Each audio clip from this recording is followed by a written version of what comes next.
Okay, I'm testing the audio to see. Okay, I'm testing the audio. Okay, that works. All right, let's. So I got an extra screen up here. Reason I did this is that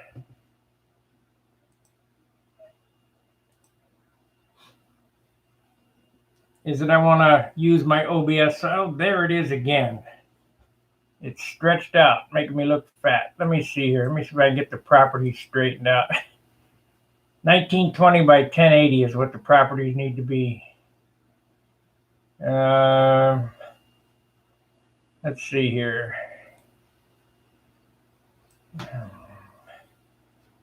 Let's see. We got Cam 1 properties or transform. Let's do this. Edit transform. Position is 87. Bounding box, top left, stretch to bounds. No, we don't want that. Hold on just a second, guys. I'll get it. Let's see here. 1920 by 1080.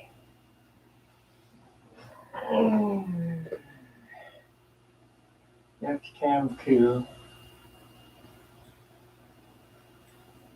Transition. Let's see how that looks.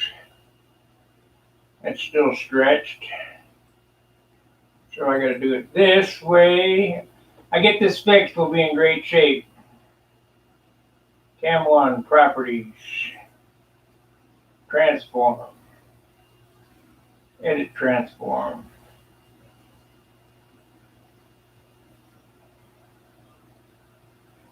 Rotation size. There we go. 1920 by 1080. 20. 1080. 1080. Okay.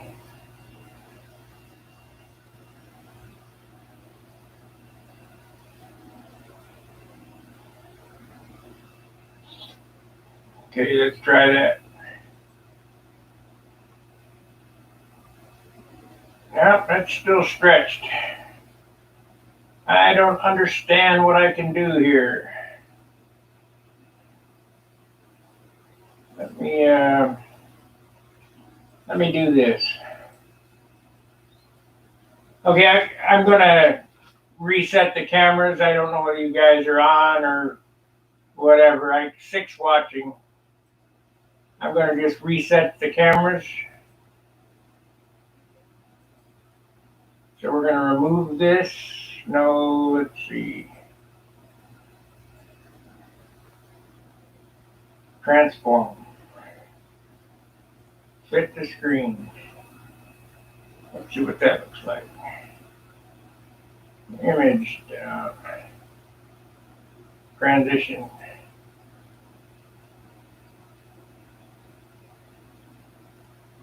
I can't tell if that's stretched or not. Let's see here. Oh man, camera 2. Properties.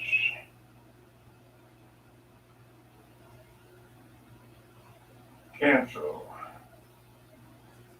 Camera, transform. Fit to screen. There we go.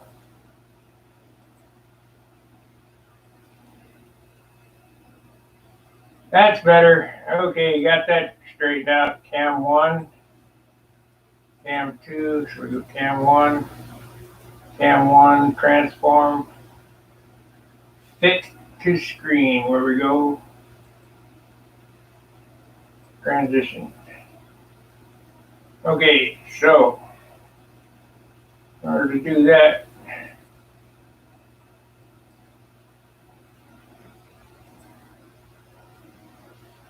okay, cam 2.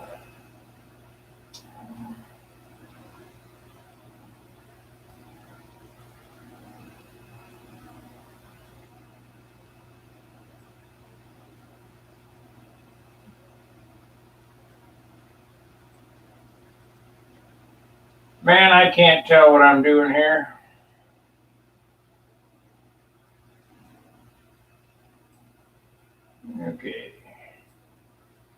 transition.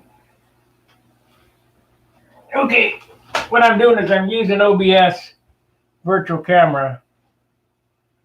That looks better. Still a little fat. I don't know. Let me stretch this in a little bit. Move this over.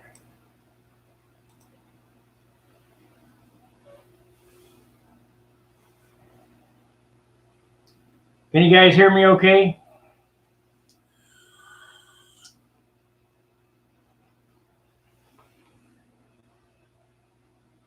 Can you hear me? You must be able to. Let's try this. Okay, great.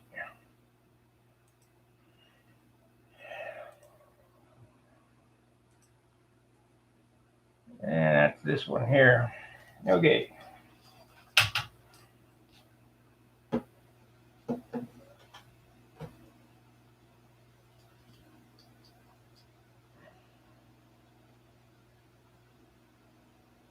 All right, what I'm going to do tonight is shape the flap, get it on. I'm going to have to work on OBS a little bit better, a little more, because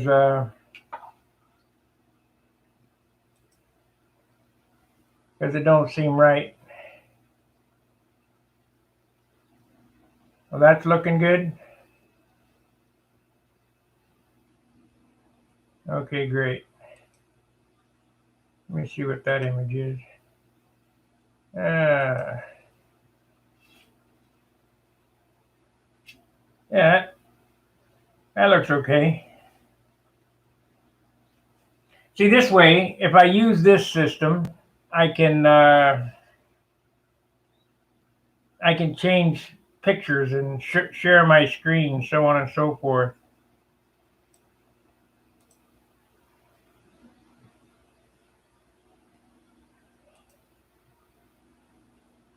Okay. Alrighty, let's put this up.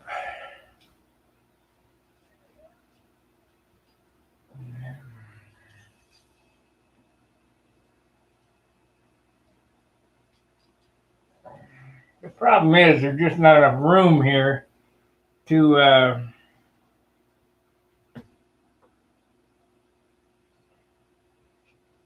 really get any camera angles on anything.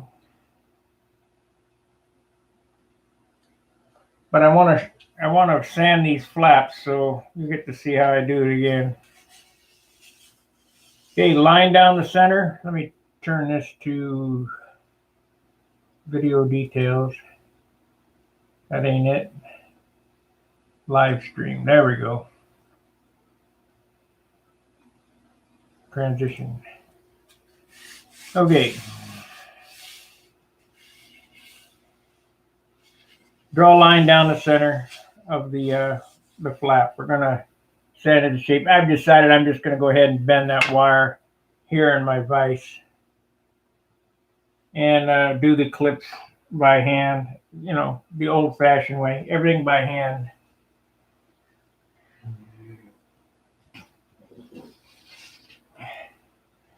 I cleaned up the floor since the last go around.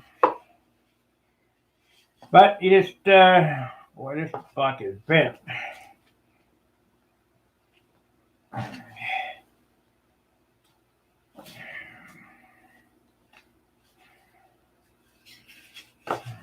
we go.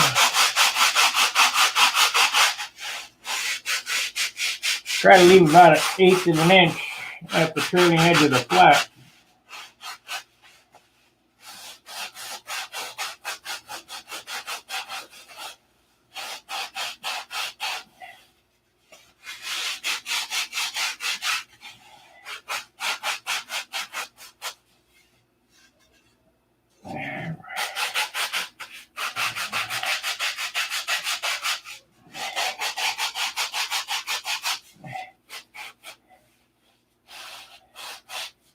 I'll show you how to get that real nice round flow to it here too. You can do both of them, I guess. So I've knocked off 50% of that already. Let's do the other side. This is how quick it is. It doesn't take a whole lot of work. Make a set of flaps.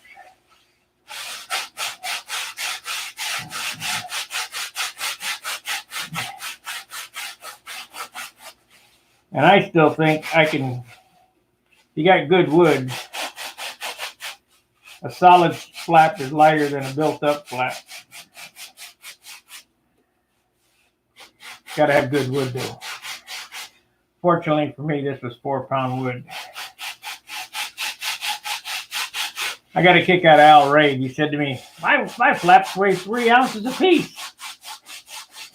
3 ounces apiece. Holy crap. Of course, he takes carbon fiber push rods or arrow shafts and makes leading edges.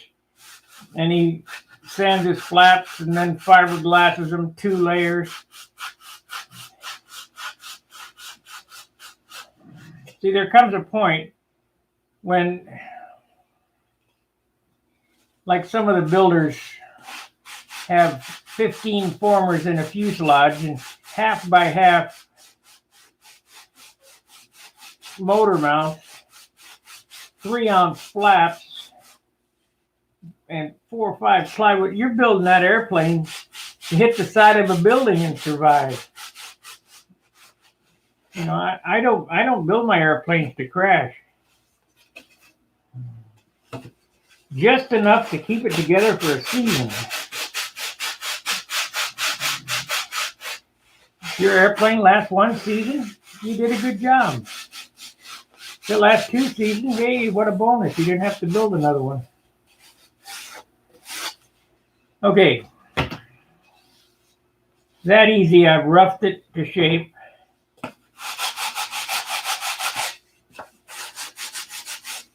Now we need to put a little shape on the flap itself. You see it's rough to shape. Let's do the leading edge on this too.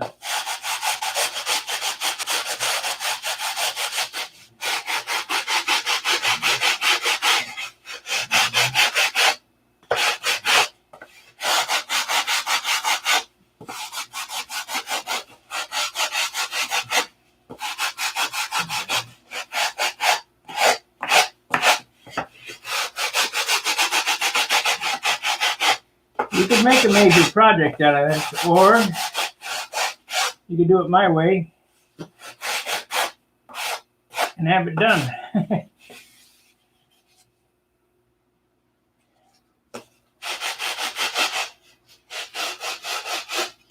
Like, subscribe, share, super chat, become a paid member. I got to keep saying that over and over again. We're down 5% already from last month.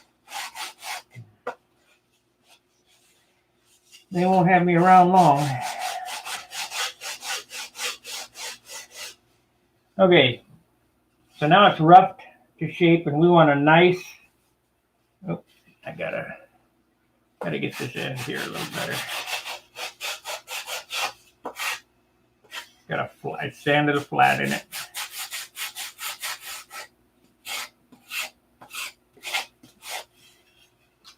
We want a nice gradual taper down. So how you get that is with a small block like this. You want to sand at a 45. This is 80 grit paper here. We're sanding the tops of what I sanded the last half of the rib set or the flap set to get the taper.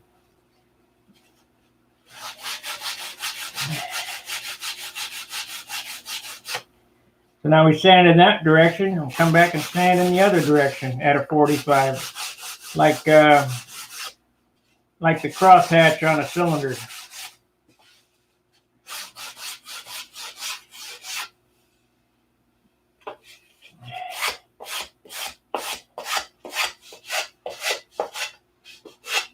Remember, you got to stop before you think you need to stop. Okay, you see how nice and gradual that turn is there? I'll do it to this side. First you go this way.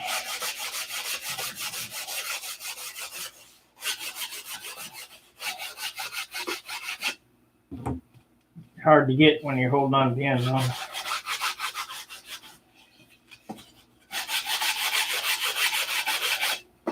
Best to use the big long block for the initial rough out. But for this shaping, go to the smaller block, that's smaller in length. And now the opposite direction.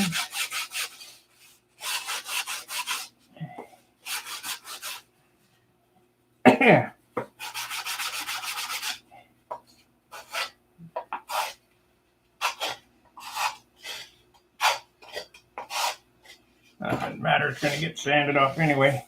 Okay, there's a flap. That's how quick I shaped that flap. See how straight it is?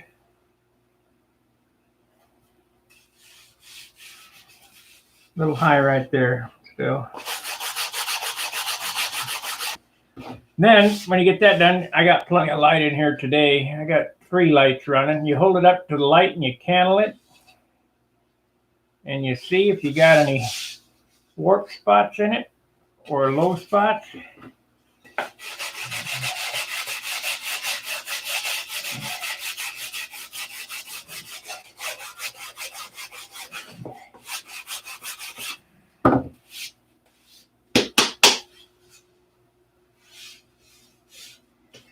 Okay, that one's roughed in. Get away from the 80 grit and go to the 180.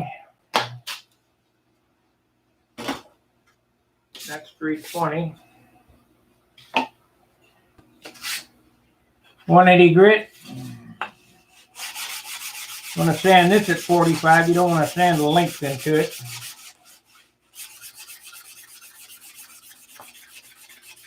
Because we're taking out all the big scratches that we that we put in there with the 80 grit.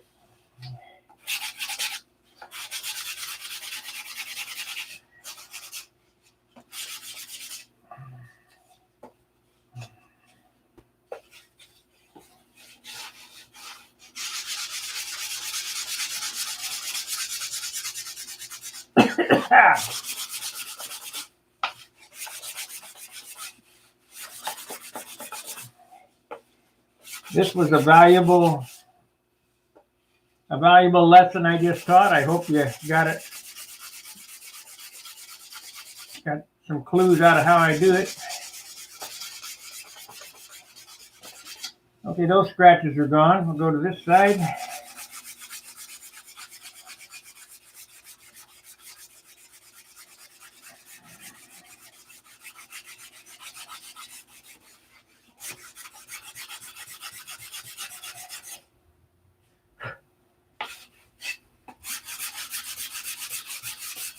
Each grit of sandpaper takes out the scratches from the other grit. That's it.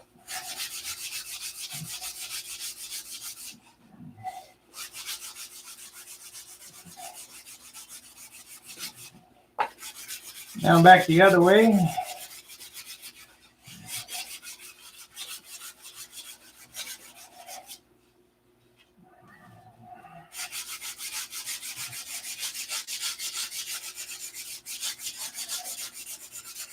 So we got 19 minutes in it, and I probably got less than that because I was dicking around with OBS. I see that I'm going to have to adjust the camera resolution though. But we'll do that at a later date. Okay, now this flap is nicely shaped. Just needs the rest of it finished out. You just look at it and see where the scratches are.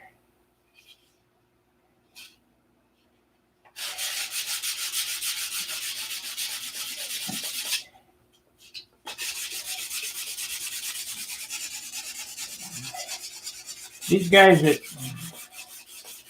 I've watched a lot of guys on YouTube sanding and making things. They don't even know how to hold a sanding block, most of them. So if you're watching other builders and they're struggling to sand shape into something, they're not doing it right because it's easy.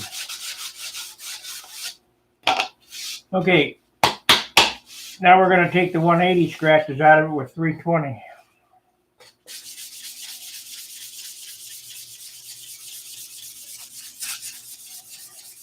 And I'm rolling my wrist like this to get that. I want an airfoil on it.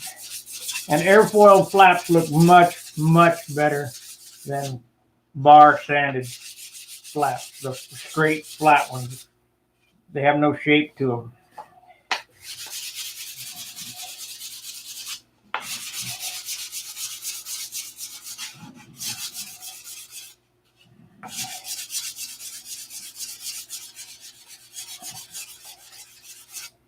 Made a nice mess there on the floor. I just vacuumed.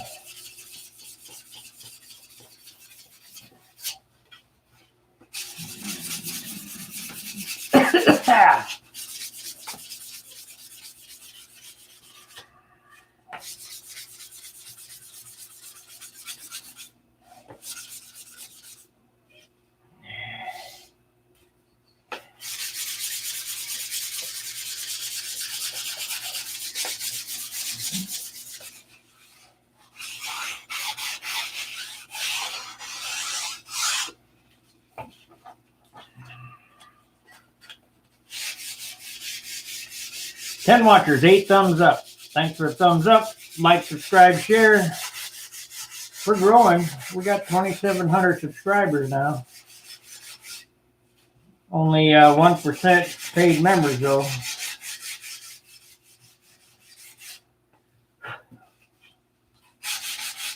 Here I'm eyeballing the leading edge of this. I can't. John made me a tool, but I don't know where it is. I can do so much with a piece of sandpaper. In the time it takes somebody to cut something or find something or whatever, I'm done. Got a deep scratch right there. I need to get out.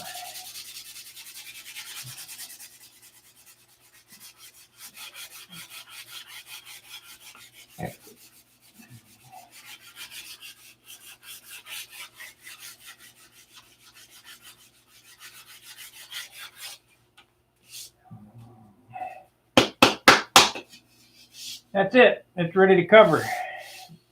Except for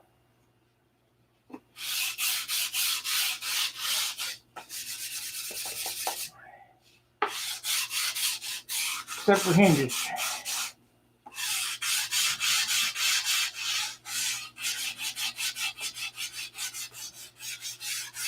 You sand the trailing edge until the pen line comes off, right down to the pen line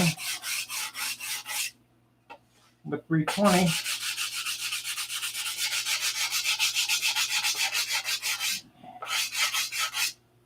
Can I?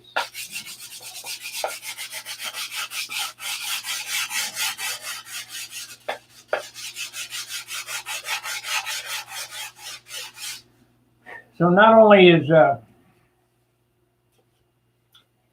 building these things, standing and putting the time in, it's also knowing the technique to get the most results the quickest way possible. And that's what I just showed you right there.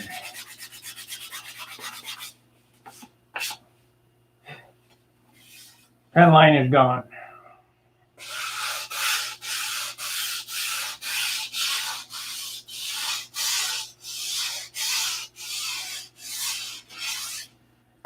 Wish I would have waited first. See what it weighed first. Let's see what it weighs now.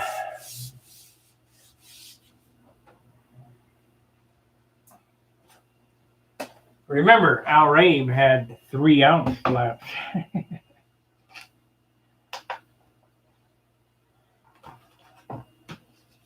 Half ounce. 0.55. So we got an ounce in flaps is all.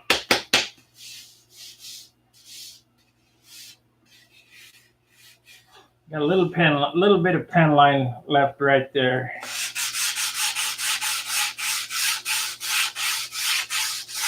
That's gone now. Yeah, half the flap is on the floor.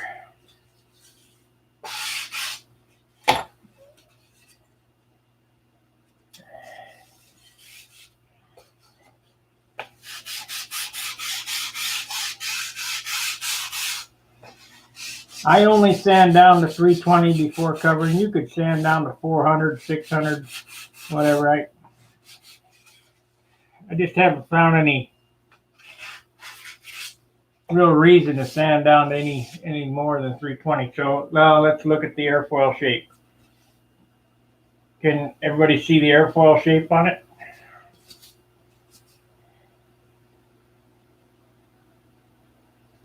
Real simple.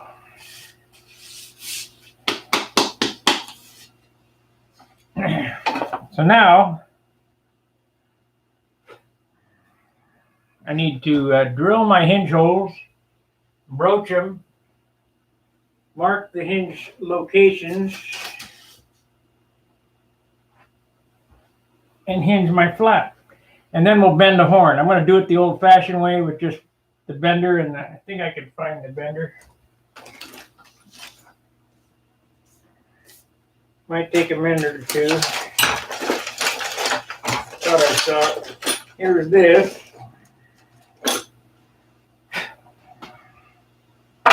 Now where's the handle? I had a couple handles.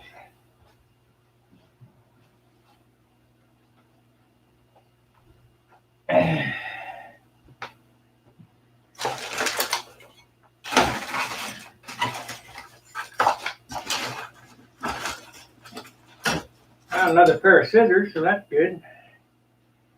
3 pairs of scissors, we're doing great. Put them back. The hammer goes back up here and where it belongs so I can't find it next time.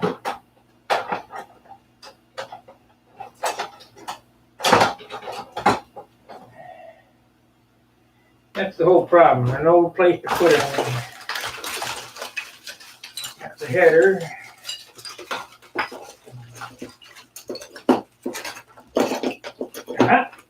We got a handle.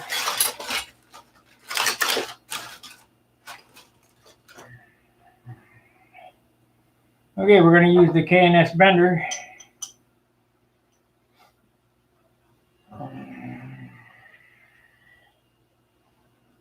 So we got that straightened out. I'll give a close-up shot of how I do that. John's bender is better than that, but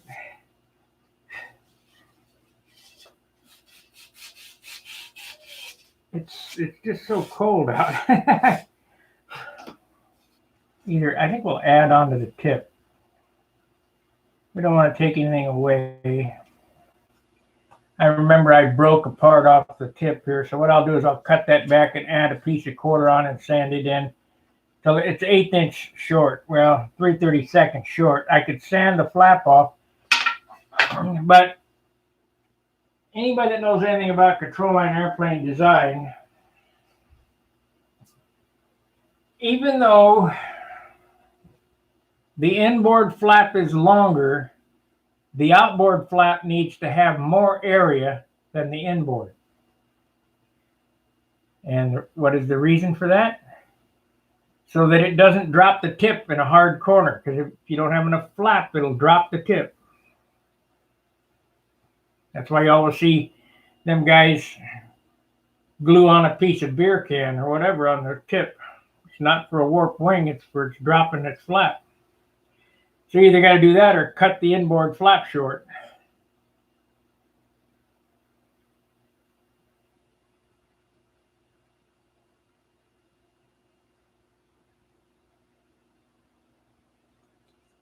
Which is no big deal,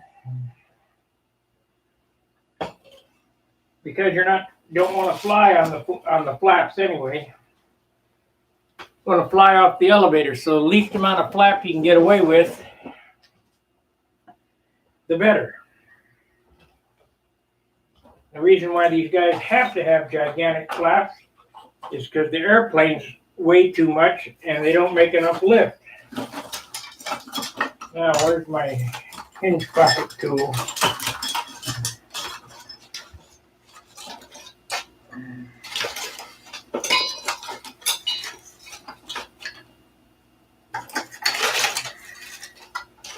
Hinge pocket tool, come out wherever you are.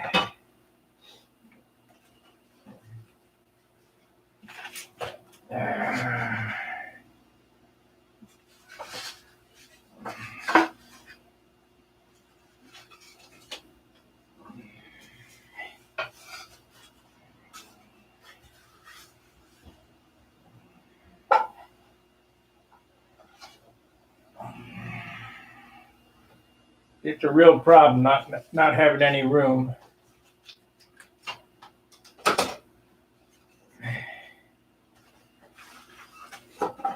I don't know what happened to it. Ah, shoot.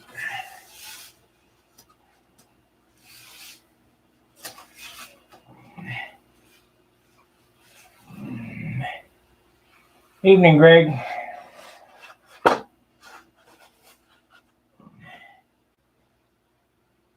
I'm just looking for the tools here. So here's the piece of 3/16 we need for the hinges. I'll just cut a strip off of that. I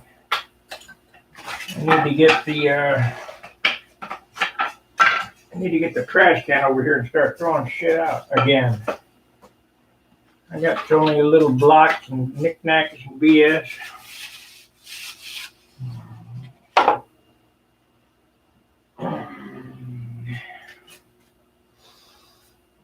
Let's see here.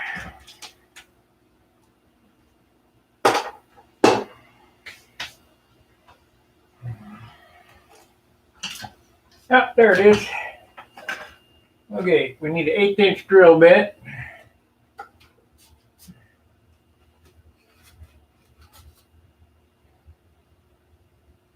Eighth inch. Okay.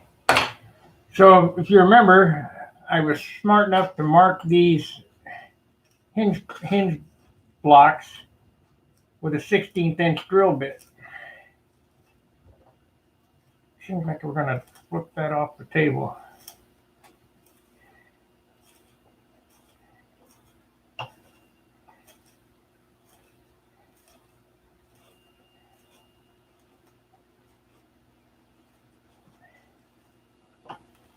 There it is, broke through finally.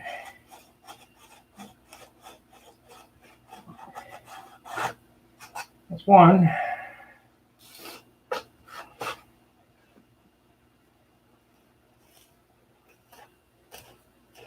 You know, I could probably do this with a drill. I used to be good enough to do it with a drill.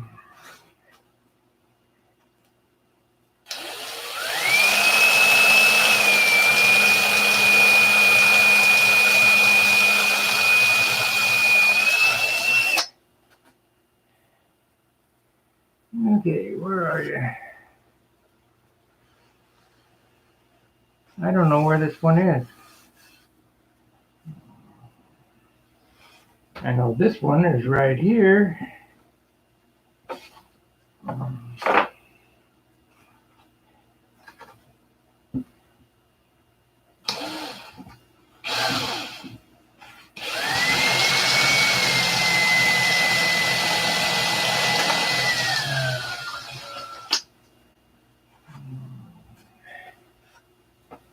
So, I don't know where it is.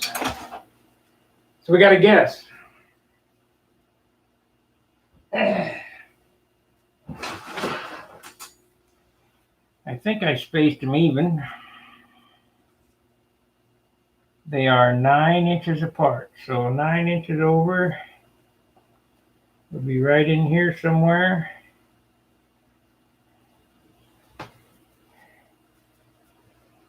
We got 4 3/8. 4 3/8 right there, and 9 inches. It's got to be right here.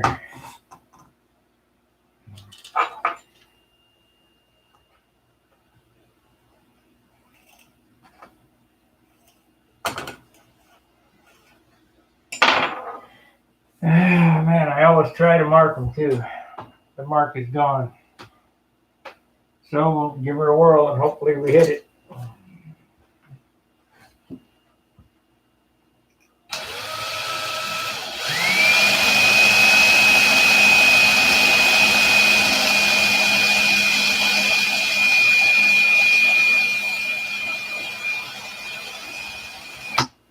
Yep.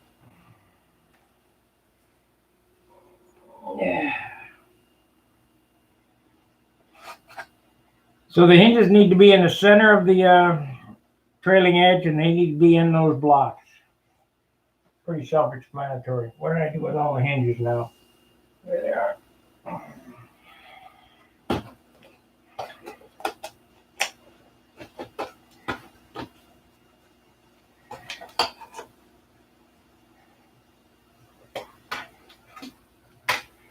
Okay, I got 2 wires. Oh, I got 3. There's 1. There's 2.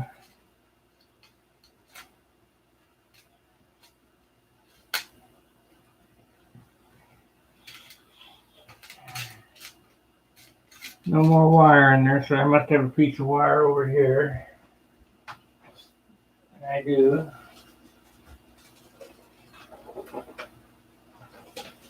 Gotta be this one right here.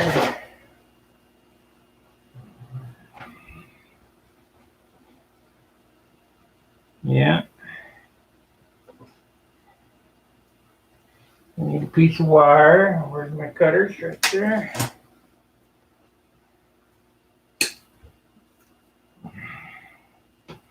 I'm going to go ahead and cut these wires up so I don't have to search for it. Too hard to find.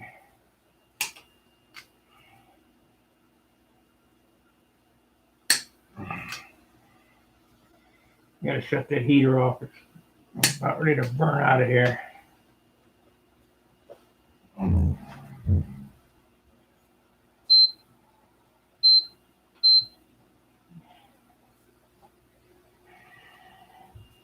Nah, I won't mess with it. Let's see how many I got in there. 1, 2, that's 4. That makes 6. So this is 1 set. Next time I won't have to look for the wire we got a set in there.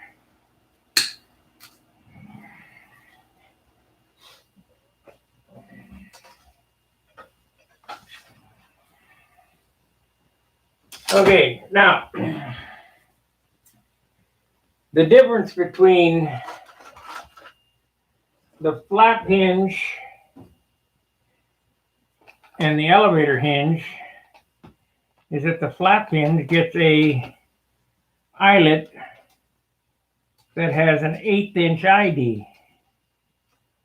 The other one had an 1/8 inch OD. So I think that's 9/32 is the size up from 1/8 inch, I think.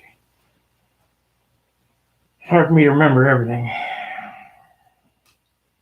So I need 2 holes and 3 hinges. Did I already have any? Did I have any hinges made up? Nope. So I need to make 3 hinges.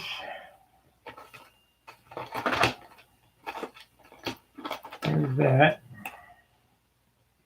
Where's my acorn nut?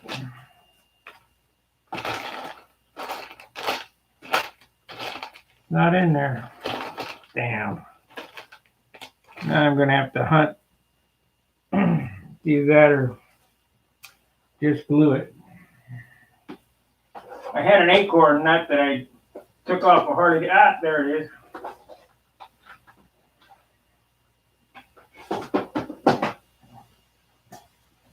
This is a Harley Davidson mirror acorn nut. And I use this nut to flare the 1/8 inch bushing.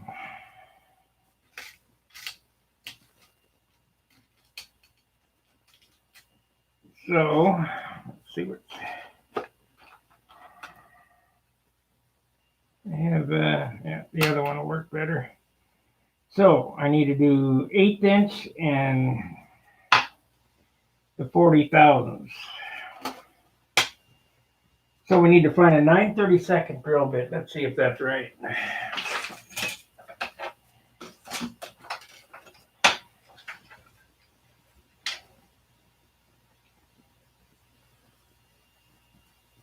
(9/64).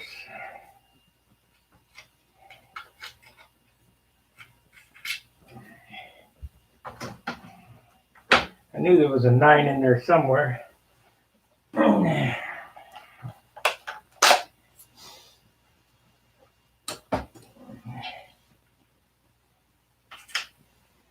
This is my old tire drill from work.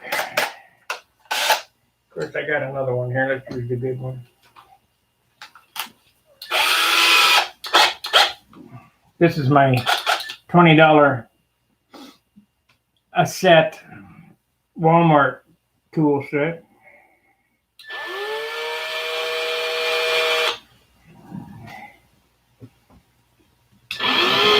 Ooh.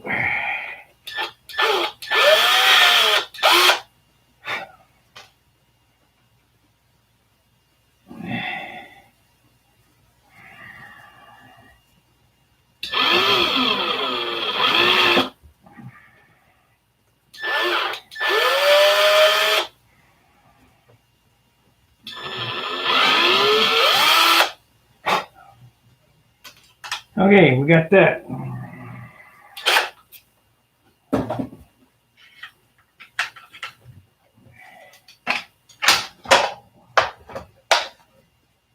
The 29-piece, $20 Warrior Harbor Freight drill set. Perfect for modeling.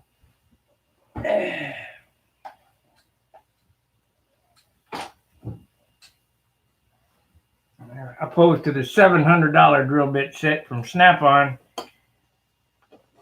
that I would never buy again.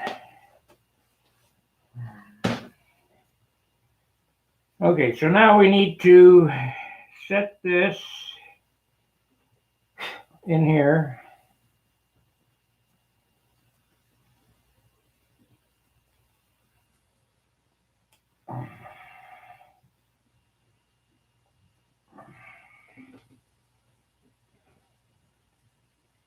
Boy, it's quiet in here. You can hear a pin drop.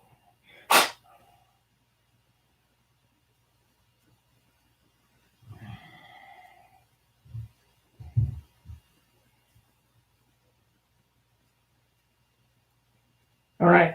So now what I do is we'll go over there and peen off those hinges again. I've shown this once before, but we'll show you again.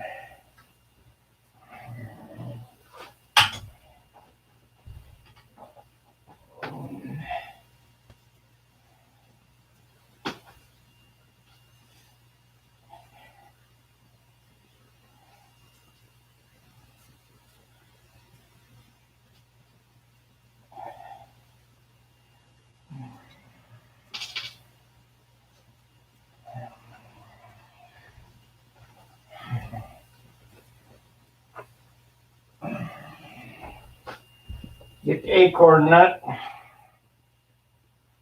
We're going to drive the acorn nut into the flange. They probably sell a special tool for doing it, but I'm not going to buy the tool for as little as that I use it.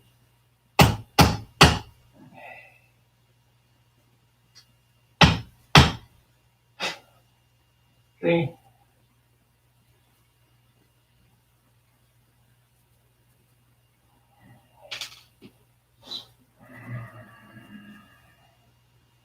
Make do with what you got.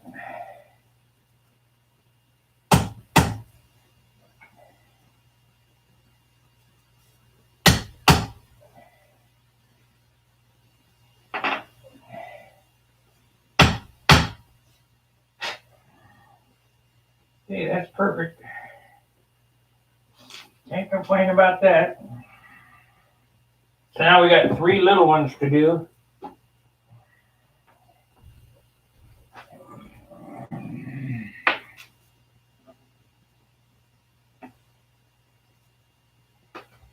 And the little ones are a little more finicky. They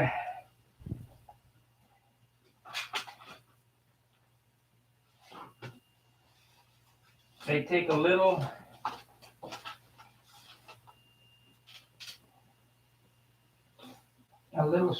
different approach. They're only a 16th OD, 40 thousandths ID. So you set it in there.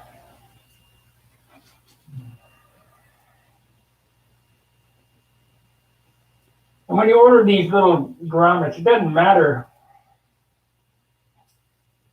what ID you get. Let's say that it's 50,000 instead of 44. Well, so what? You get yourself 50,000 wire. Whatever the manufacturer makes is what they make. Don't worry about it. Okay. So,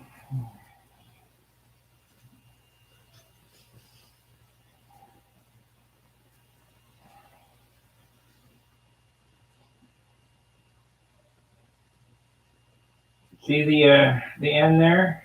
That goes down. It goes on your anvil. Take your little tool that you ground, stick it inside there. Two whacks. That opens it up like so, and then you take the hammer and tap it down. That flares the rest of the way over. Perfect. This ain't rocket science. Just a lot of work.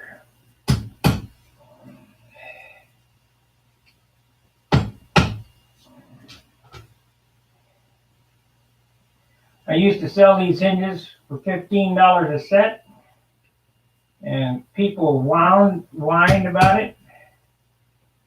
So now if you want them, you got to make them yourself. Way too much work for 15 bucks. Because you got to do 15 of them. That means they just made $3 less the material. So it cost me $30 to have some cut, and then you got to buy the hinges and postage and all that other. Thank you, Tommy. We got a $10 super chat. We appreciate that.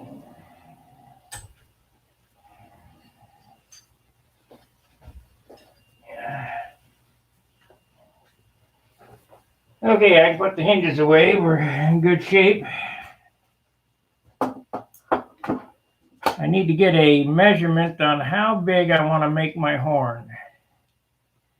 So I got the 3 hinges for there. You know what? Let's do the. I'll do the hinging before I do the horn bending. I want to make it as easy as possible on myself. The only nice thing about getting the airplane together, it gets all the crap off the bench. And then I got to find a place to put it. That's why I'm taking 2 airplanes home this week or next week. Oh man, I'm going to flip off the bench here.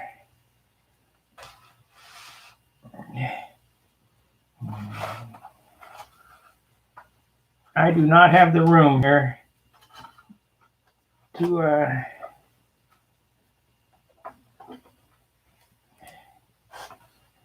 do this. What size was that bit? It's that 1/8 inch.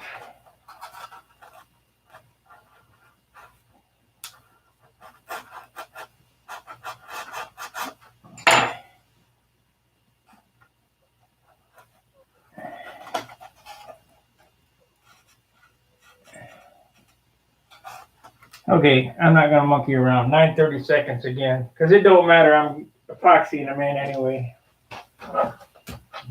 9/64.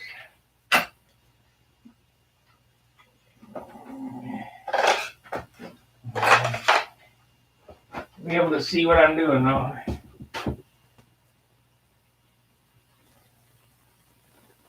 .964.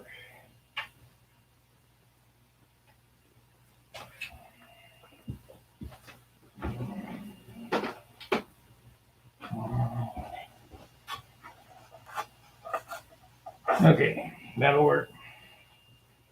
It'll work or tear up one.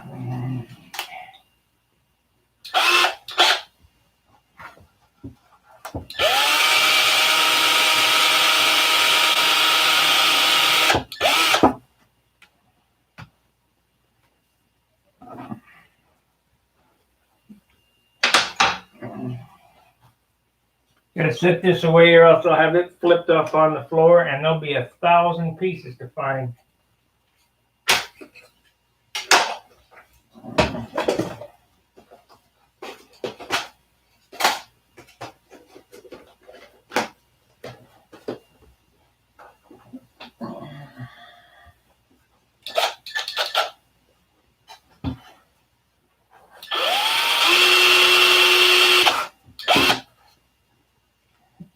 this was 2-speed, but I guess not.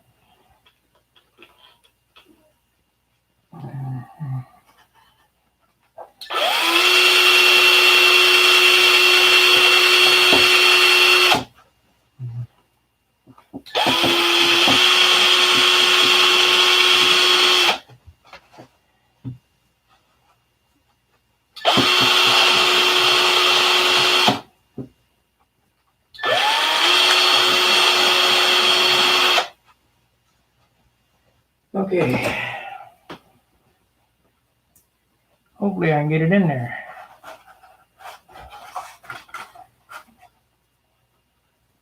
There we go.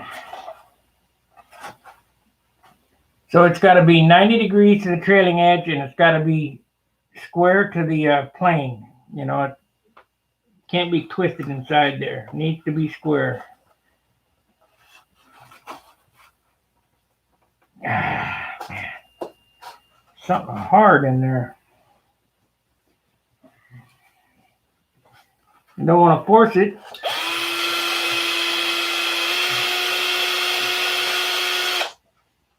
Because it could break it. But you got to have them anchor points or else the hinges might pull out. So we need to sharpen this up, I think. What can I use? There we go. So anybody that's worked in a machine shop knows what a broach is. And I'm trying to push a square peg through a round hole. Well, a broach has an angle on it to cut the metal. So we'll try. Nope, that ain't gonna do it either. What the heck is that? I might have to get out the Dremel tool and ogle it.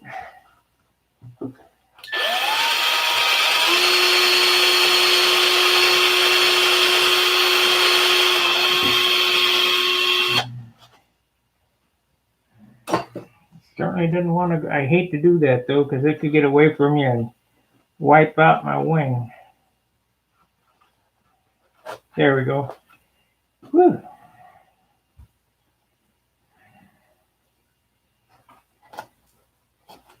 So, I need to sand another broach angle in it.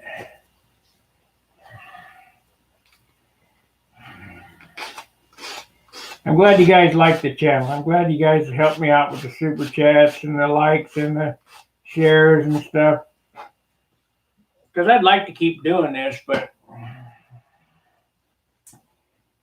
you know, we're all getting old. This is not something that many people are interested in. If it doesn't have to do with a computer or hula girls, whatever. Nobody's interested.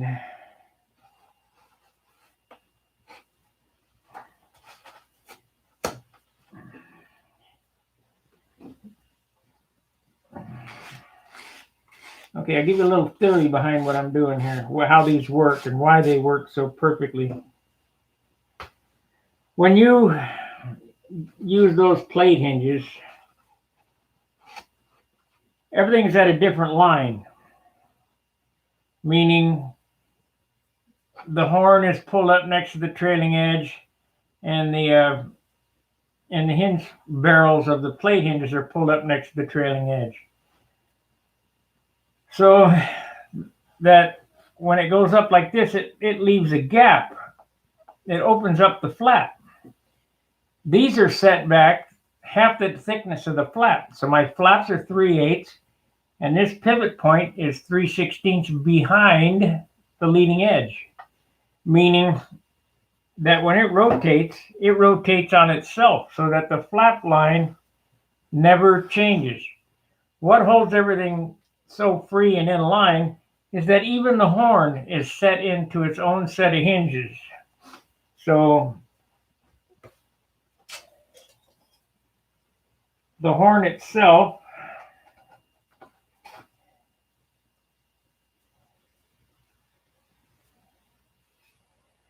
is right in line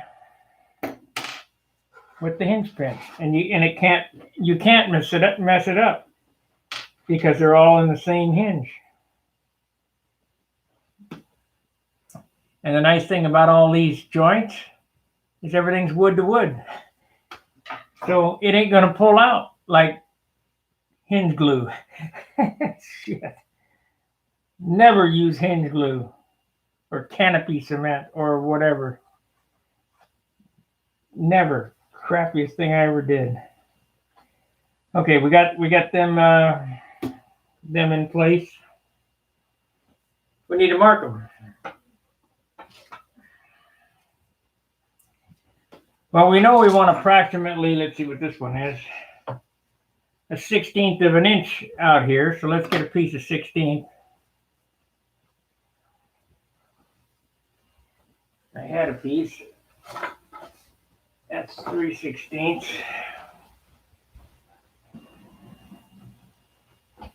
That's 3/32. 16.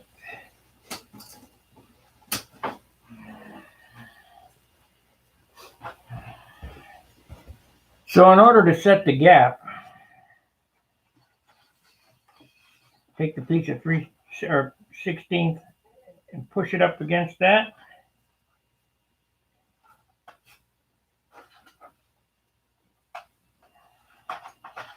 Damn.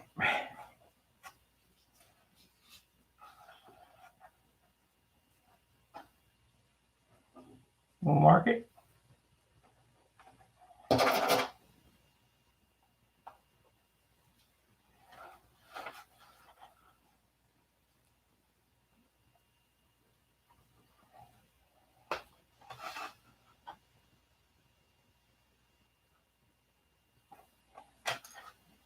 Okay.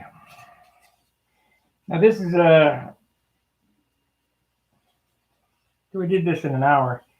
This is an eyeball exercise unless you have some type of way to jig it all up and all that. I don't here in the little apartment here. I just made my tool, which cuts the slot for the hinge and the pocket for the hinge at the same time. You just hold it at a 90-degree angle to the flap right on your line, and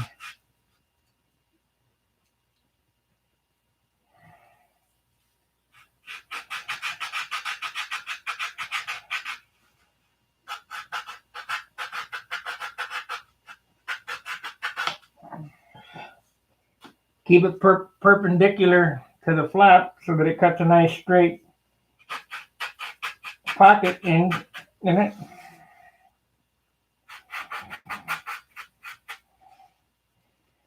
Needs new sandpaper on this thing, but I just can't bring myself to change it.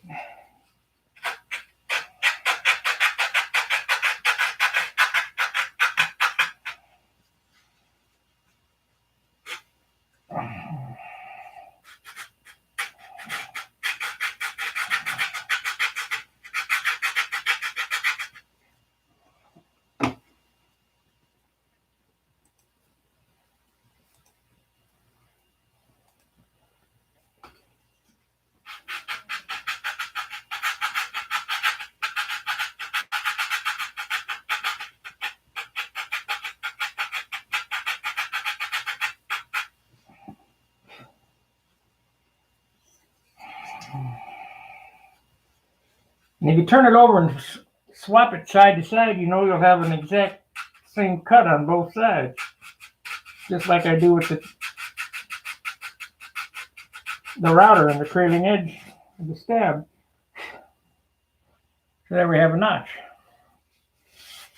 We'll do the next one.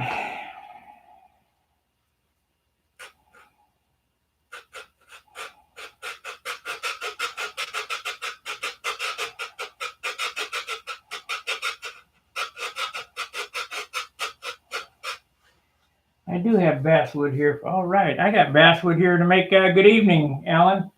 I do have basswood here to make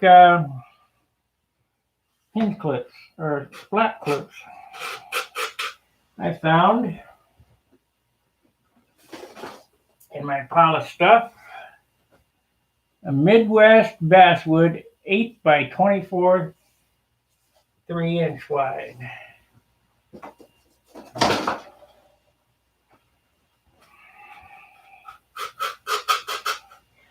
You know, I wish there was a way I could figure out how much money in wood actually really goes into an airplane.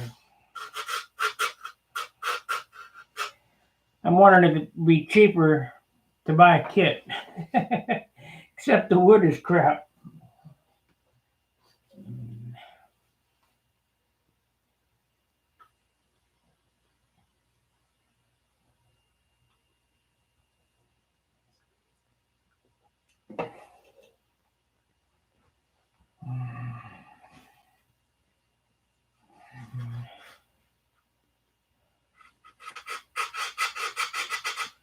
Like, subscribe, share. We got one super chat from Tommy 3033, or is it 10533? I guess that's his AMA number.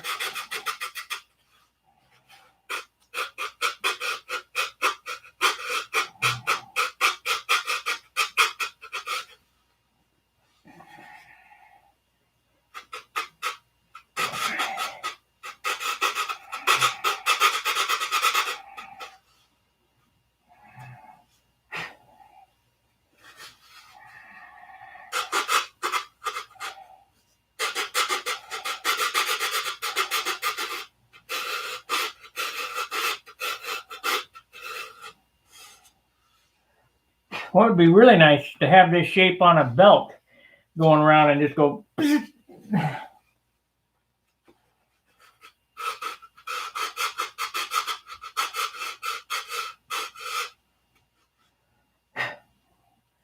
that ain't gonna happen, so oh well.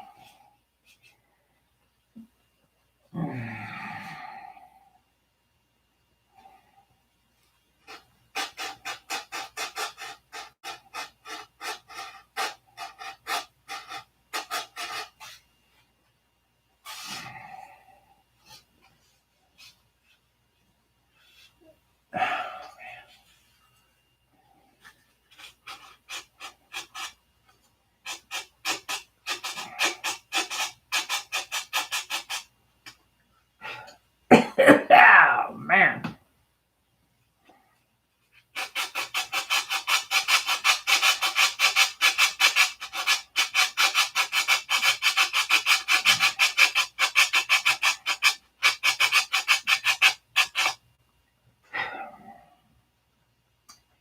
Well, I almost got the hard part done.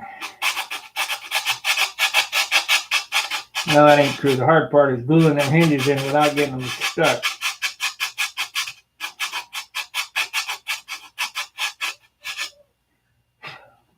I did it John's way. I don't think it's as safe as this way, so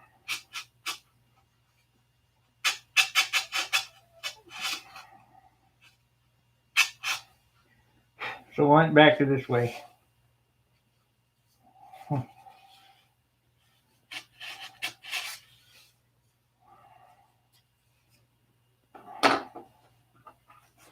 Let me just straighten that up.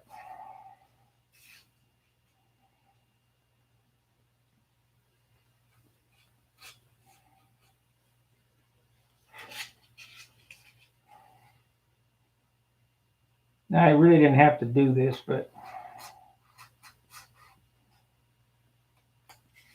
it'll make it nicer. Okay, let's bend up the wires, stick them in, put the wood in, block them out, sand them. Okay, pliers. Let's see what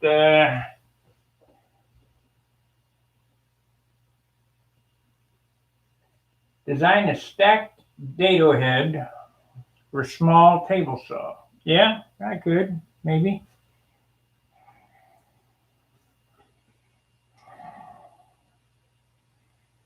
So it really doesn't matter if you put the wire to the outside, you know, the bend of the wire to the outside or the inside. At least I haven't found that it does.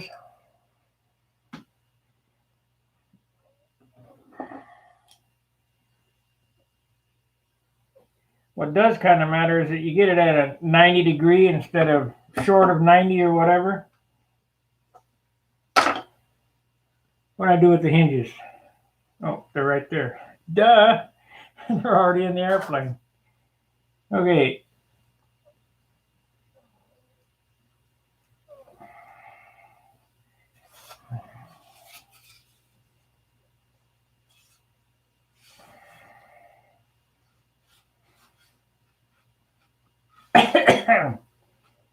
You just, well, I guess I could do that because I used to do that is take a 16th inch drill bit. We'll drill a starter hole. Each one of those, that way I don't have to force it. It'll be easier.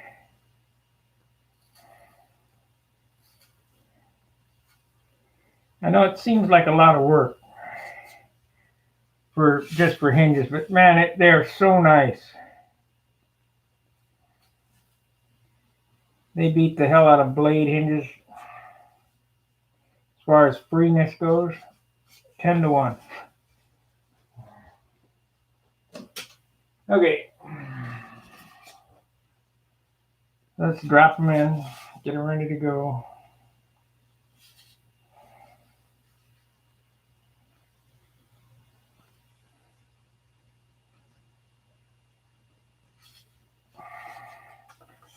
I make sure that that hinge pin is parallel.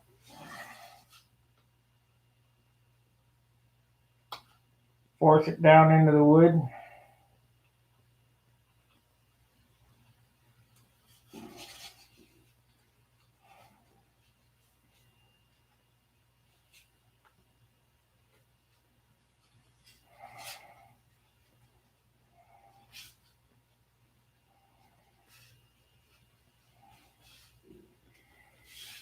Okay, we need a piece of wood. Where did I do with it? I had it right here. It needs to be this wide because I already had it set.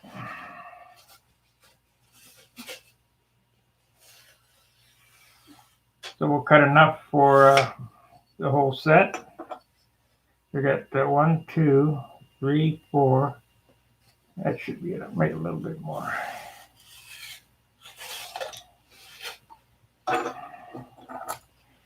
This needs to be hard 3/16.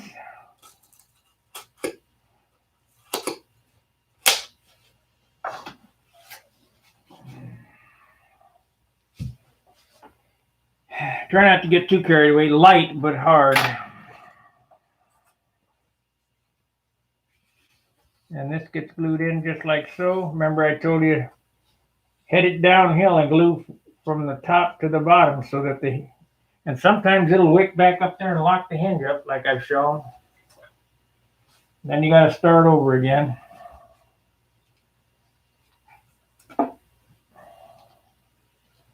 Just be careful.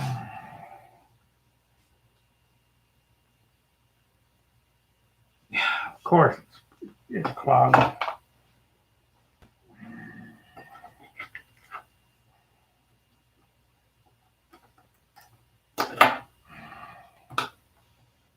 Of course it's clogged.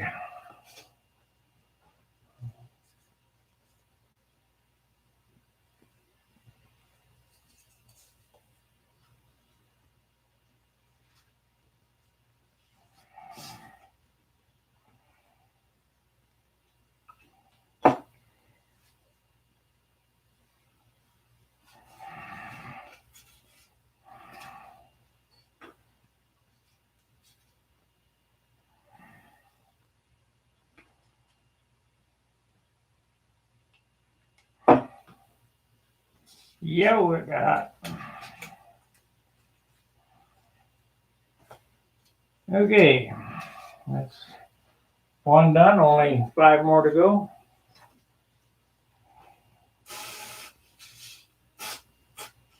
You want to make sure that's kicked off because you're going to turn it back the other way.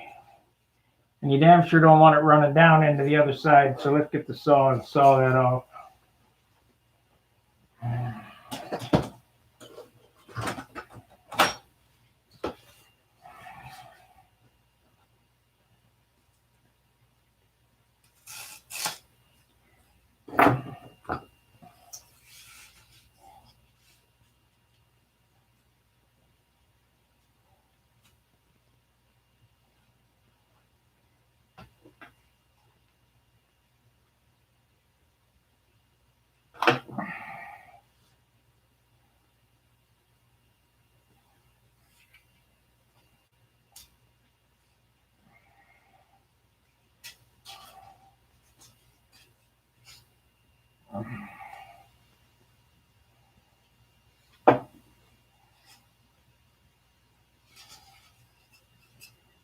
And it did run uphill, but it didn't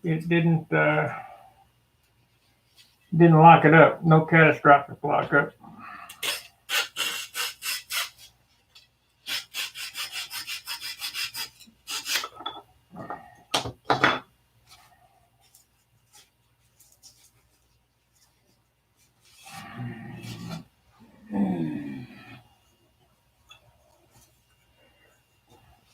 Now, my thoughts on this, John's thoughts are to cut a slot in there and set the wire in. And I tried that and then shove a piece of plywood in there.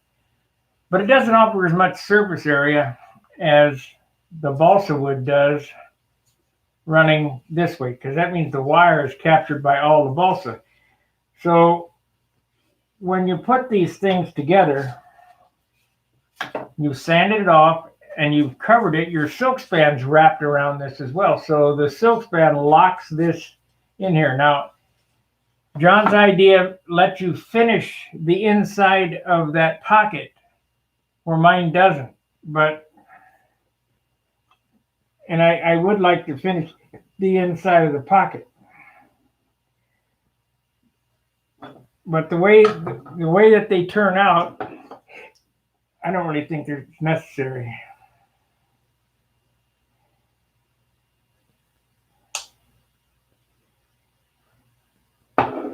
And the dope, when you paint over them, doesn't seem to lock them up. So, of course, when you got to move the hinges around.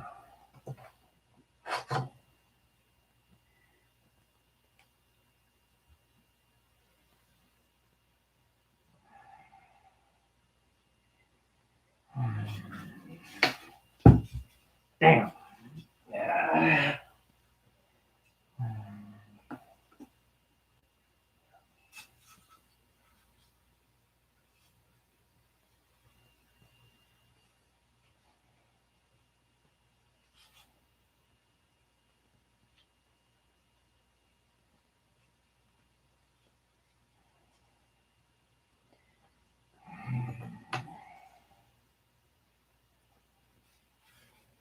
Looks easy. It is.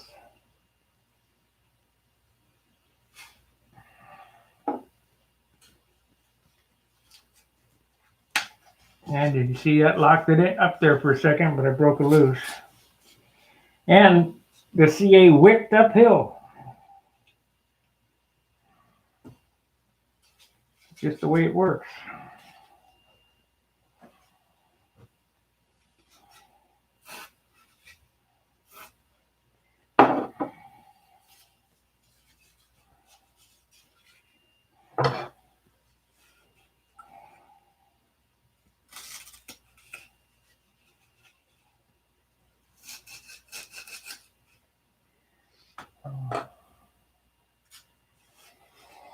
Okay, one more here. We only got 3 more times I got to do this.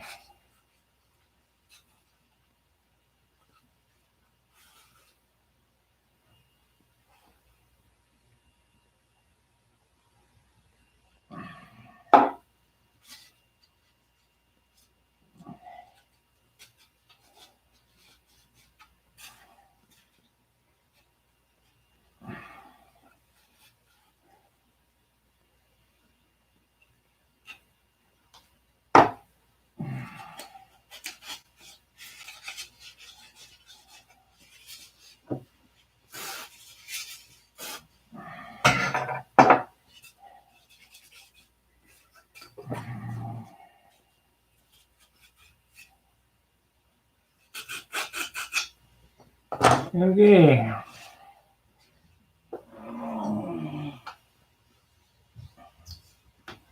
$12 and $12. Good deal.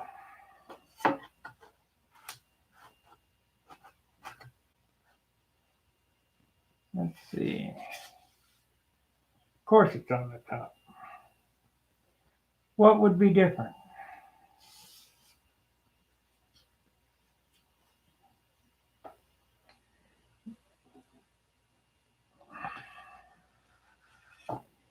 We wouldn't have it any other way.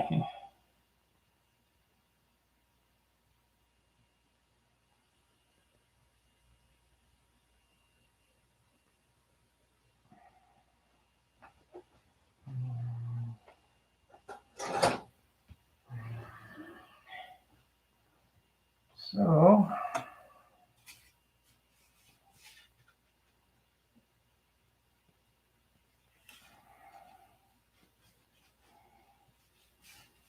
come on now.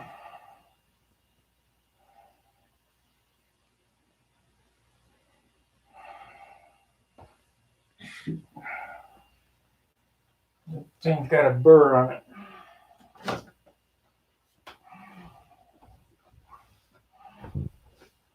So, we'll force it. Not gonna beat me. Are you stupid?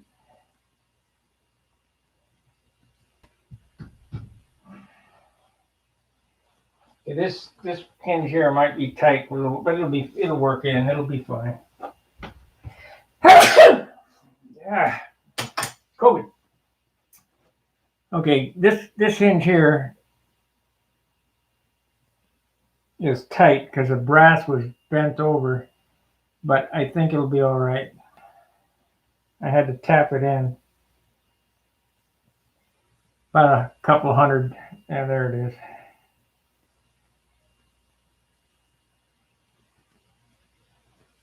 A couple hundred hinges, it'll free up.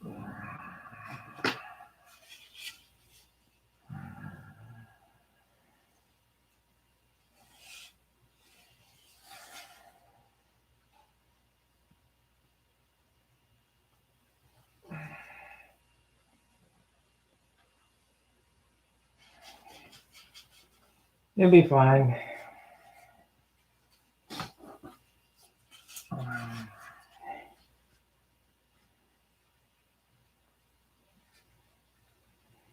And this friend, Mark, Big Bill's Auto Body,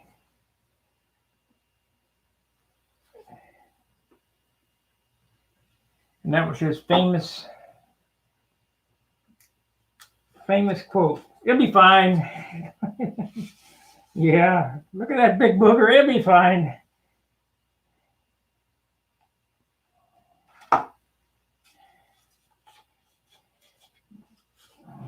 And it always was fine. He sanded out.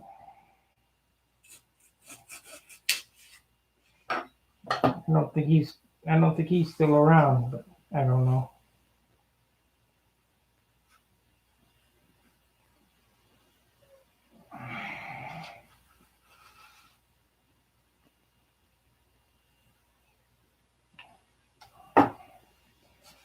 I had a 90 Lincoln Town Car. It was nice. A limo. And he was screwing around and tried to hit me with his truck, and he ran right into the back of it. He did a whole paint job on my car.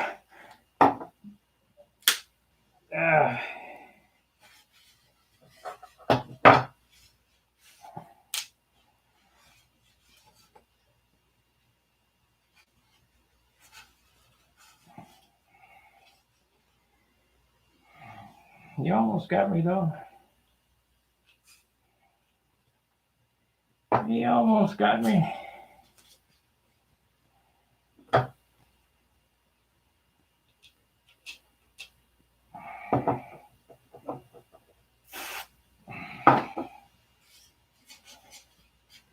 Okay, it's fine.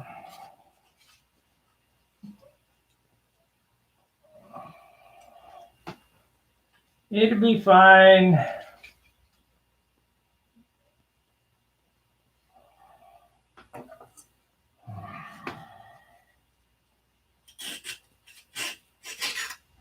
You guys like the close-up shots or not?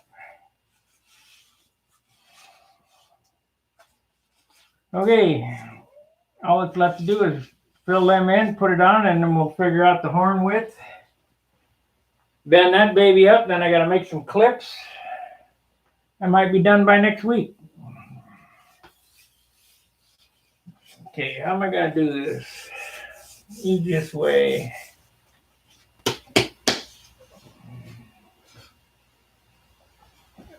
$12 and $13.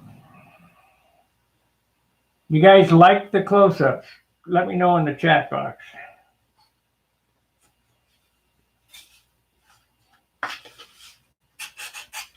I need the 80 grit. I'm not going to spend all day sanding that.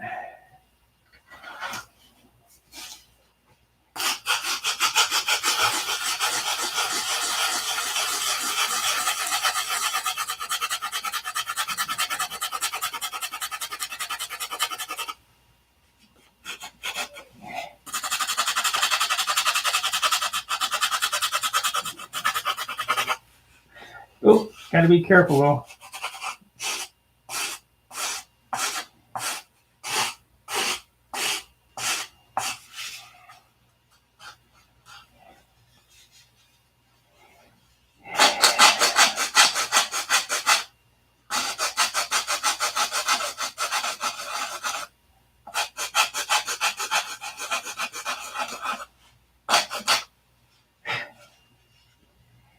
Okay, got that close enough, I guess.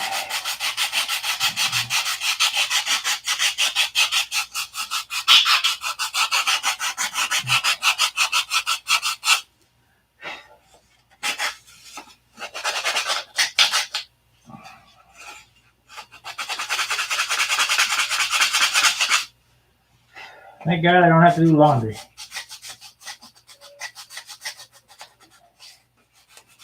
Now these take some finicky work. I'll get them close, but I'll spend a bunch of time getting them sanded in good. After the covering's on, before the covering's on, I'll take a little file, and they're a pain. We'll get it roughed in because I want to get a horn bent and some clips made. So that's close enough for that one. Let me blow my nose. I got boogies.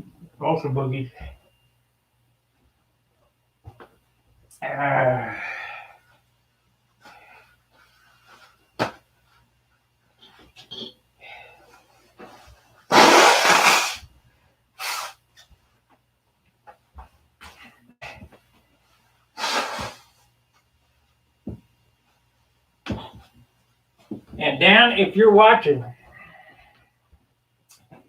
I found in my stuff a set of metal gear we can pull a mold from. I tried to call you a couple times, but you're just a busy guy.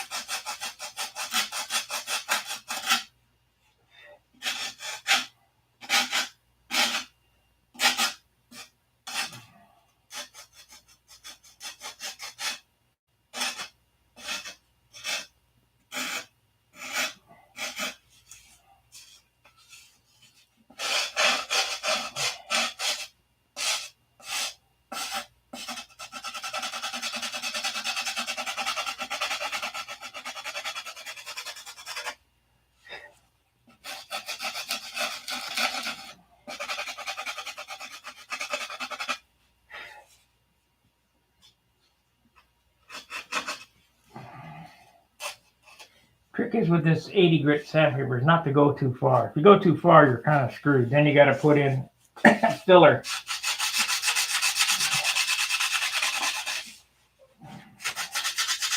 If you're using putty, you're not doing it right. I mean, you got to use some putty, but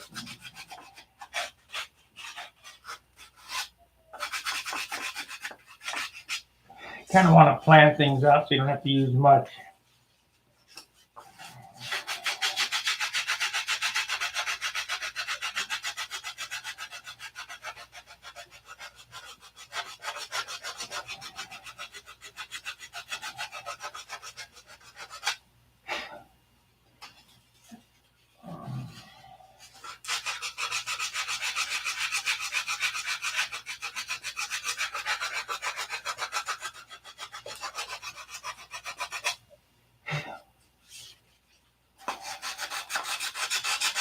That's close enough for test fit. I'll go back and get a file and sand these and spend some more time getting them perfect. But you know I'm going to get them perfect.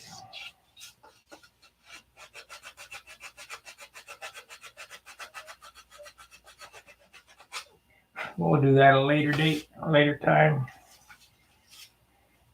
So we got all that material to move there. You want to move it quick, you just break out the 80 grit and file her off. I know what I'm missing. My damn paint stick. That's what I was looking for.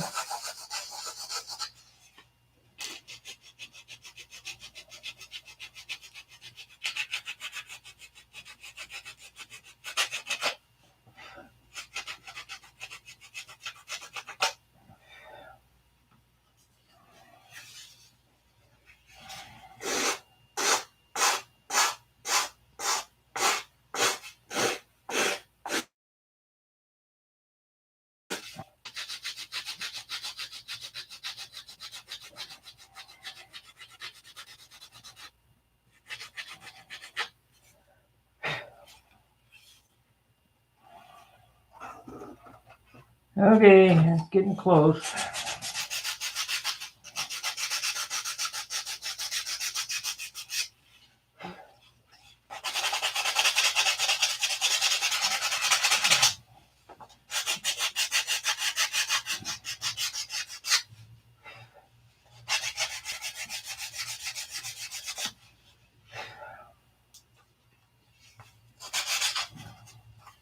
Anybody know what's going on Stunt Hanger? Is there anybody I'm gonna have to kick off again?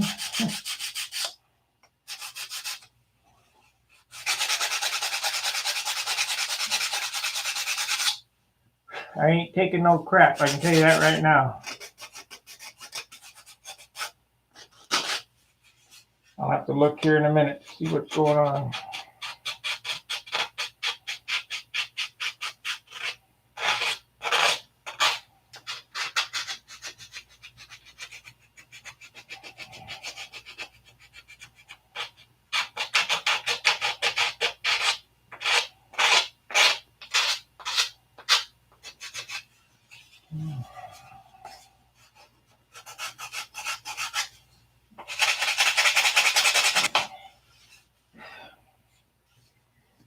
Man, where's my file?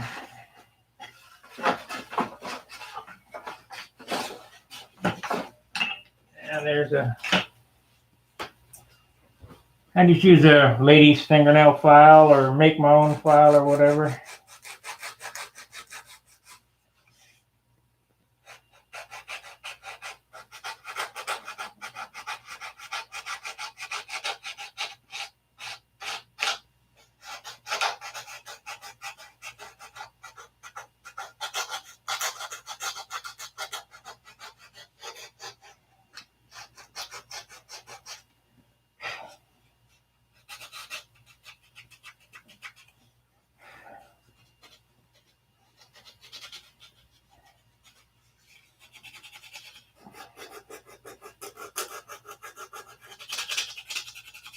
I sure wish this was a young man's sport again.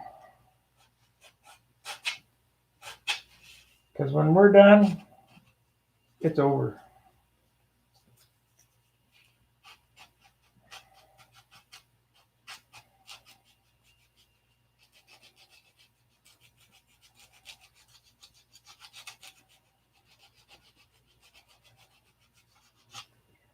I would bet if I shut down Stunt Hanger today, within 5 years, Control Arm would be dead.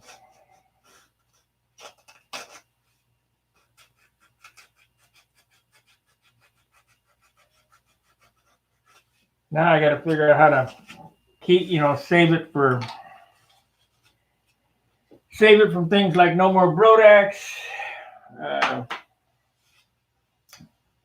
no more Joe Nall. Everybody's just dying off, getting old. It's not that popular anymore.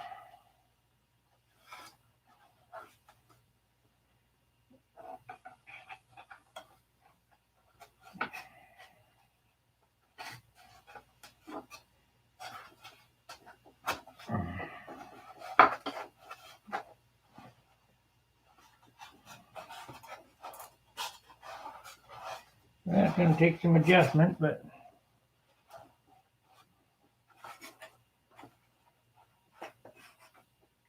I'm going to need to glue a piece on the back of this. I'll just cut that off and scab a piece on there and make a new.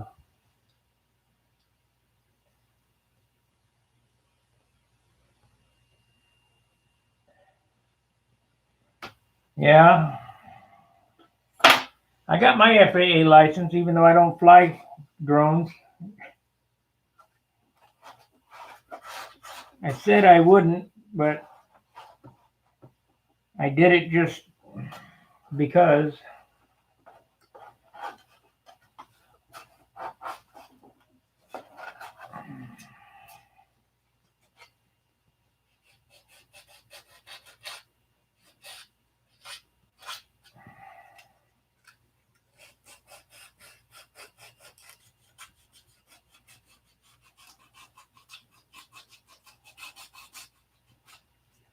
It's only $5 anyway, so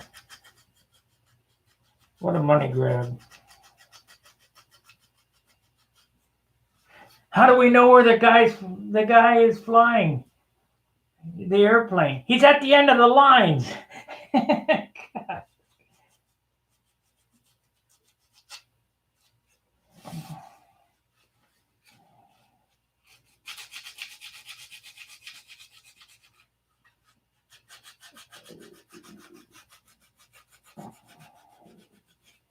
Go back and watch my response to the FAA on the channel about driving around in a pickup truck and FOD and all that other shit. They have no clue what they're talking about.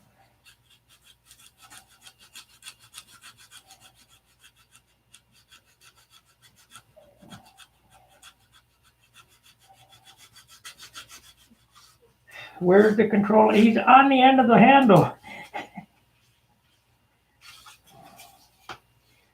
Okay, that gets cut out anyway, so we're okay. All right, now this airplane has some unique features to it, so I got a plan for those unique features up front. Just like this little turnout here in the, I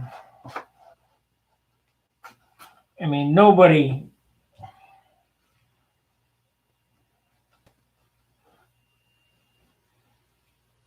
does things like this. Who makes a flap go around the corner like that? Nobody.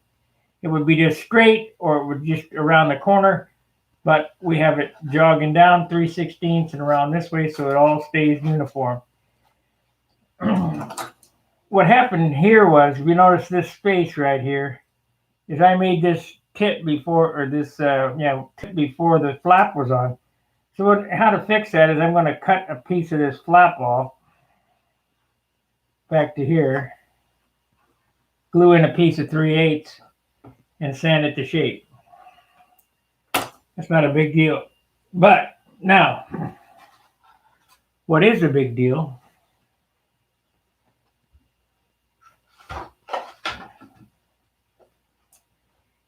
is Tom Warden had a real flair for round corners and design. I mean, Tom was pretty cool. Now this is not his airplane. It's just designed in his image or whatever. So what we have here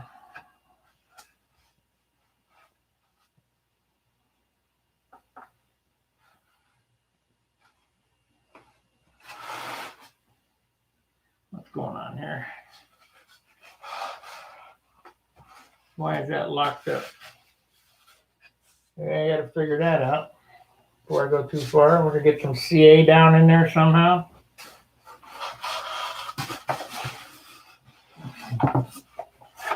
No.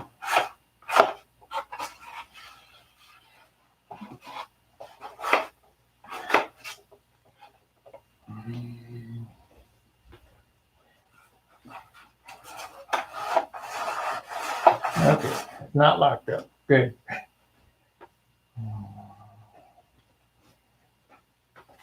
So Tom had a real flair for design.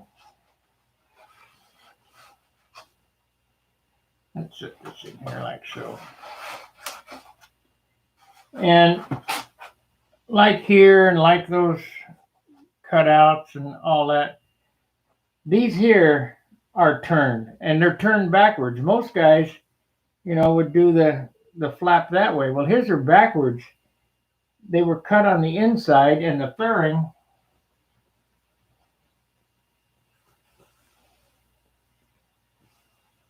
can I do what with that? Can you do that with a warp flap? I don't know what you're asking me to do. Can I do what with it?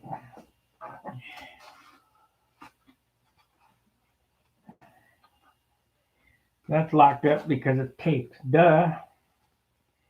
So we have to look at that and see that we need about a quarter turnout on the inside here.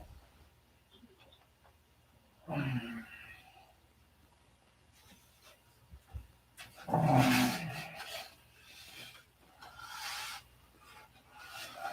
see here.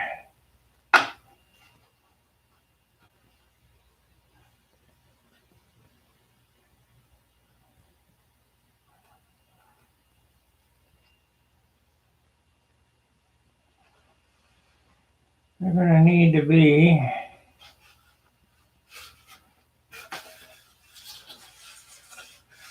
I'm going to have to pick a number. I guess a quarter inch is good enough. So we want a quarter inch taper in, not out, like the normal guy would do. We'll use a quarter for a radius. And we want a quarter inch, let's make it 3/8. I think 3/8 would look better. My airplane, I can do as I wish. Let's grab this.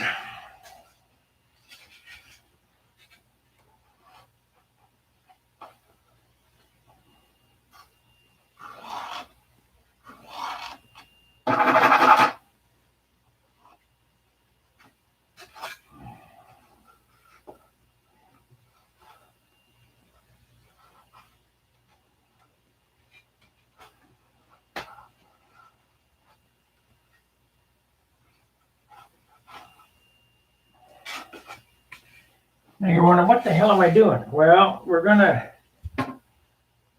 turn them flaps in. I wish I could find my machinist rule so I could see what I was doing exactly.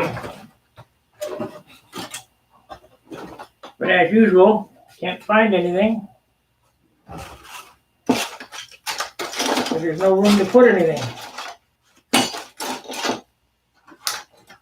There's my fingernail file. Okay, so we'll just use the big rule. This puppy here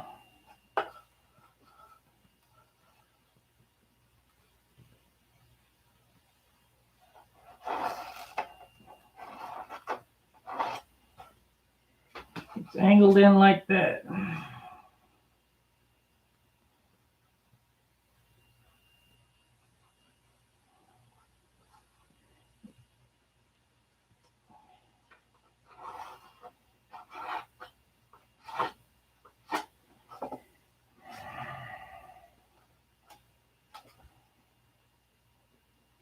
Why does that look different?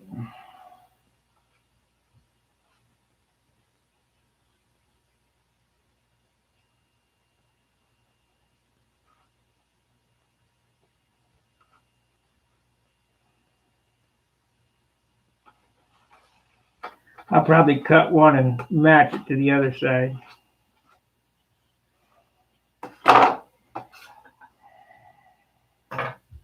This one here probably looks the best. So the leading edge of this needs to be turned like that.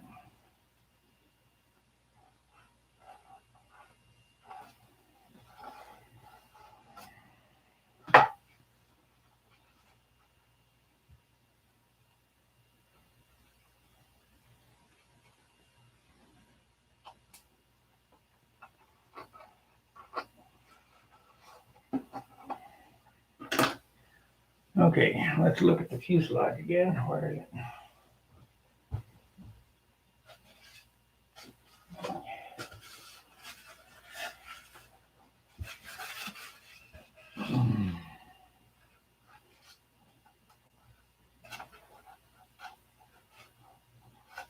So the fillets are going to come back to there.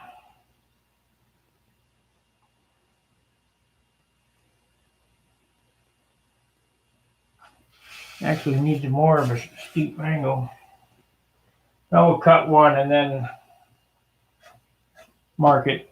I know that my horn is going to be at least, I'm going to have two straights right here. So we'll say right there. And that is, make it 2 3/8, 4 3/4. 2 3/8.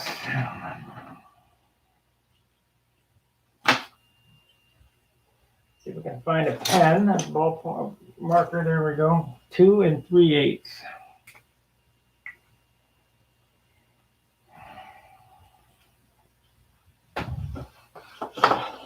Okay.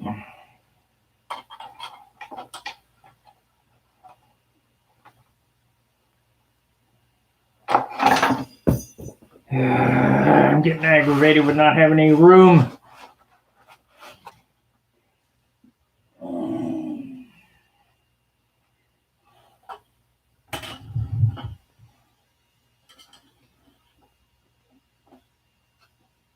One, 2 3/8.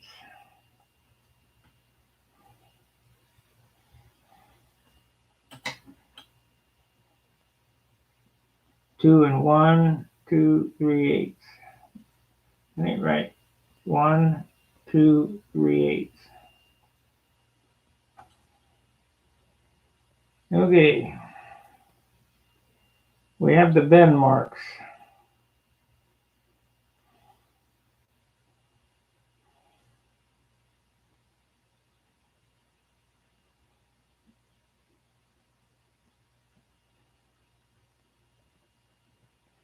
How many of you guys have bent your horns backwards? Lots. Okay, the trick to not getting stuck like that is take your marker and mark it to the side in the direction that it's going to get bent in. You want to bend it in this direction.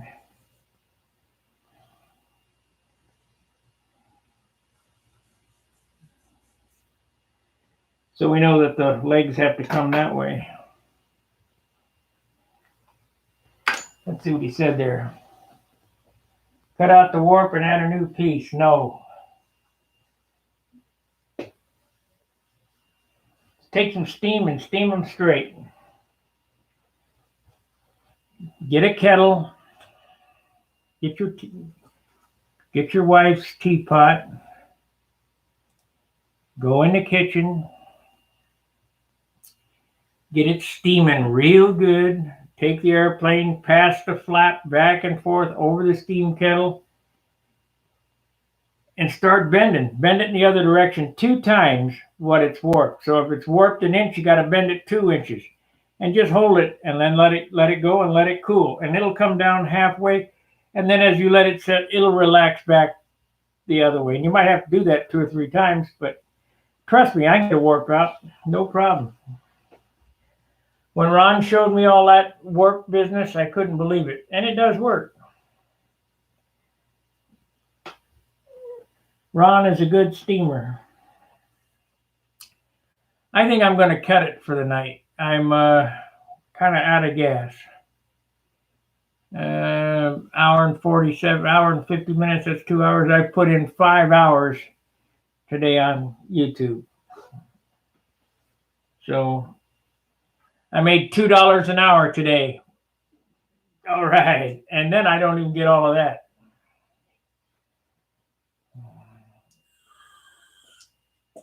That's well worth it. But hopefully you guys are getting something out of it. Maybe I'll work on the t-shirts tonight and get them up and get a link going. They'll be in the, I'll start putting the links on the videos to Teespring so you can get some t-shirts for 2021 and have my Tucker on it. Gary Sinclair's done a real good job designing them. If you got a t-shirt design, send it to me and we'll get it printed. See what you can do. Graphic print, 4-color. Don't make it full color, make it 4-color. So, appreciate you watching. And until I see you tomorrow, maybe, fair winds, tight lines. See ya.